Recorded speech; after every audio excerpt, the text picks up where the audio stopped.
নমস্কার বন্ধুরা, আজকে এই ভিডিওতে আমি আলফা বিটা গামা নানা আলফা সিনেমাটার রিভিউ করব। কারণ এমন একটা সিনেমা দেখলাম যে এর নামটা ভুলে যাওয়াই যথেষ্ট।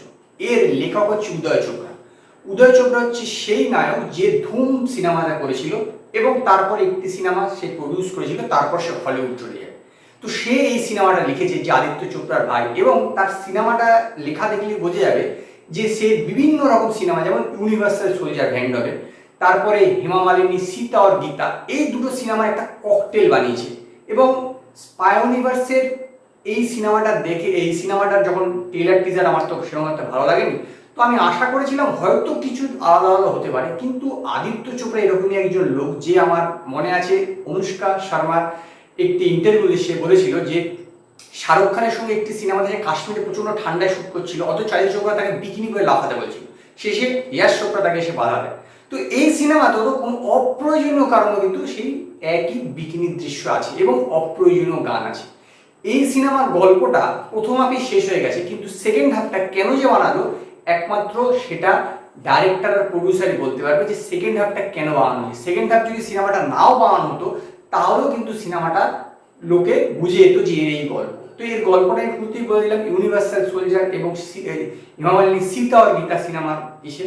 তো প্রথমেই দেখানো হচ্ছে যে প্রচুর সোলজার মারা গিয়েছে, সেখানে অনিল কাপুর এবং ববি দেওয়াল দাঁড়িয়ে রয়েছে। তো এইবার তারা একটা প্রোগ্রাম বানাচ্ছে ববি দেওয়াল, এর নাম আলফা, এবং তাতে একটা এমন সোলজার বানানো হবে, বেশ কিছু সোলজারের গ্রুপ তারা আলাদা, এবং তার জন্য তারা আলফা সিরাম খাওয়াবে, এর ফলে খুব ভালো হবে।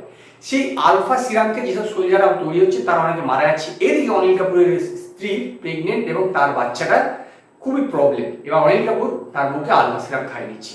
এদিকে যখন তার ডেলিভারি হচ্ছে তখন মা পটল তুলছে, এবং সেই যে মেয়েটা, সেই মেয়েটাকে ববি দেওয়ার মতো নিতে যাওয়ার চেষ্টা করছে, তারপর সেই মেয়েটা মৃত হচ্ছে। তো এরই মধ্যে ববি দেওয়াল কি করছে, এই যে প্রোগ্রামটা যেহেতু এত লোক মারা গেছে সেই জন্য ববি দেওয়ালকে স্যাক করে দেওয়া হচ্ছে না, অন্য একটি জায়গায় পাঠিয়ে দেওয়া হচ্ছে, মসুরিতে দিয়েছে। এদিকে ববি দেওয়াল নিজের থেকে এই প্রোগ্রামটাকে চালাচ্ছে, কে ফান্ডিং করছে ঈশ্বর জানে, সেটা আপনারা ওখানে গেলেই দেখলেই বুঝতে পারবেন। এবং সে তার মেয়েকে তুলে নিয়ে এসছে, যিনি তার মেয়েকে নিয়ে এসছে তাকে না জানি, মানে অনিল কাপুরের মেয়েকে। এবার সে বড় হচ্ছে, বড় হয়ে সীতা হয়ে যাচ্ছে। আর তারপরে তার একদিন হঠাৎ করে এই সিরাম নেওয়ার ফলে মাথা বিগড়ে যাচ্ছে এবং সে ববি দেওয়ালকে মারতে যাওয়ার চেষ্টা করছে। এর পাশাপাশি এই যে আলফা প্রোগ্রামের সঙ্গে যারা যারা জড়িয়েছিল তাদেরকে মারার চেষ্টা করছে, তাদের মধ্যে একজন অনিল কাপুর। এবার সে তাই মারতে পারছে।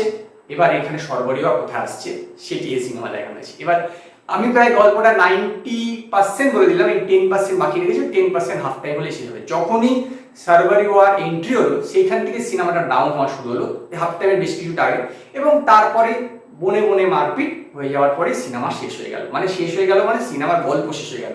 এরপর তারা ইচ্ছা করেছে, মনে করেছে বাড়াবে, অ্যাকশন দেখাবে, অ্যাকশন দেখিয়েছে এবং অ্যাকশনগুলো বেশ ভালো করেছে, নো ডাউট। মানে যেভাবে অ্যাকশনটা ডিজাইন করেছে, এবং আলিয়া ভাট কিন্তু যথেষ্ট চেষ্টা করেছে। সত্যি কথা বলতে গেলে কি, এই সিনেমাটা যদি ক্যাটরিনা কাইফ আর দীপিকা পাড়ুকোন করতো আমার মনে হয় আরো বেটার লাগতো, কারণ তাদের অ্যাকশন দৃশ্যগুলো অনেক বেশি ফুটতো, তাদের দেখে মনে হতো যে অ্যাকশন। তবে আলিয়া ভাট নিজের তরফ থেকে যথেষ্ট চেষ্টা করেছে। সার্ভারি ওয়াকে এরকমই একটু গান, বিকিনি এবং কিছু অ্যাকশন এই রত্তে রাখা হয়েছে। আর ববি দেওয়াল জবের থেকে এনিমাল বেরিয়েছে, সেই এনিমালের মুখ থেকে তিনি এখনো বেরোতে পারেন। অনিল কাপুর বিগত 30 বছর ধরে যে অভিনয় করছেন, এখানেও সে অভিনয় করছে, এবং এখানেও সেম জিনিস আমরা দেখবো যেইরা আমরা অন্যান্য এর স্পাই ইউনিভার্সে দেখেছি, সেই সব জিনিসগুলো কি এখানে ইউজ করা হয়েছে, শুধুমাত্র একটু 19-20 করে। এবং এখানে বিখ্যাত একজন ক্যামিও আছে, ঋত্বিক রোশন। তার ক্যামিওটাকে কেন আনা হয়েছিল সেই ব্যাপারে যদি আপনি আমায় প্রশ্ন করেন, তাহলে আমি বলবো যে আমার ধারণা ঋত্বিক রোশন যদি ক্রিস 4 করতে চায় ইয়াশ রাজের ব্যানারে, সেই জন্য সেই ক্যামিওটা করেছে। না হলে এই ক্যামিও যদি এই সিনেমাতে নাও থাকতো, সিনেমা বরং আরো বেটার হতে পারতো। তো যাই হোক, এই সিনেমাটা দেখবার পর আমার এটা মনে হয়েছে যে এই সিনেমাটা হচ্ছে দুই হারিয়ে যাওয়া বোনের একটি মারপিটের গল্প। তো এই হচ্ছে আমার এই বিষয়ে মতামত। এবার আপনারা এই সিনেমাটা দেখবেন কিনা আপনারা নিজেরা ঠিক করুন। আর আপনারা যদি দেখে থাকেন তো আপনারা আমার কমেন্টে জানান আপনাদের এরকম লেগেছে। যদি আপনাদের এই ভিডিওটি পছন্দ হয়, ভিডিওটিকে লাইক করবেন, কমেন্ট করবেন, শেয়ার করবেন, আর নতুন আপডেটের জন্য আমার চ্যানেলকে সাবস্ক্রাইব করুন।